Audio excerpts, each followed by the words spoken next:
Сәлем достар, бүгін сіздермен өте дәмді, керемет болып шығатын чак-чактың рецептісімен бөліскім келеді. Ең алдымен ыдысқа 3 жұмыртқамызды салып, үстінен тұз және де соданы салып, жақсылап араластырамыз.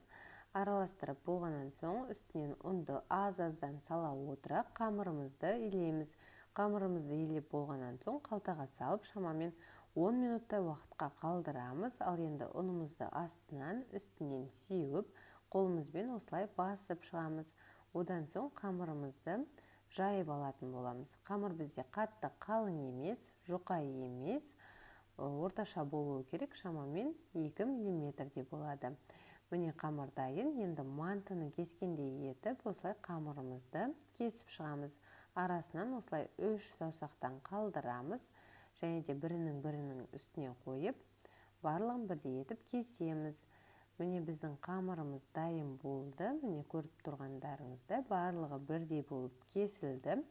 Ал енді табамызға майымызды құйып, жақсылап қыздырамыз.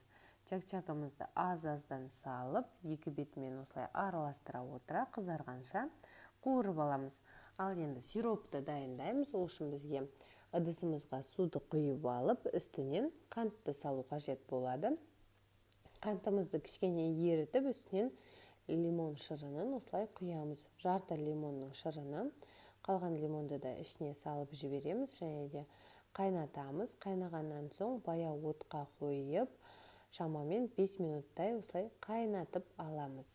Ал енді әселді саламыз, яғни медымызды салып, тағы да ерітеміз. Ерігеннен соң тағы да 5 минуттай уақыт баяу отта қайнатып аламыз. Барлығы болғаннан соң арасындағы дәнектерді және де лимонды алып тастаймыз.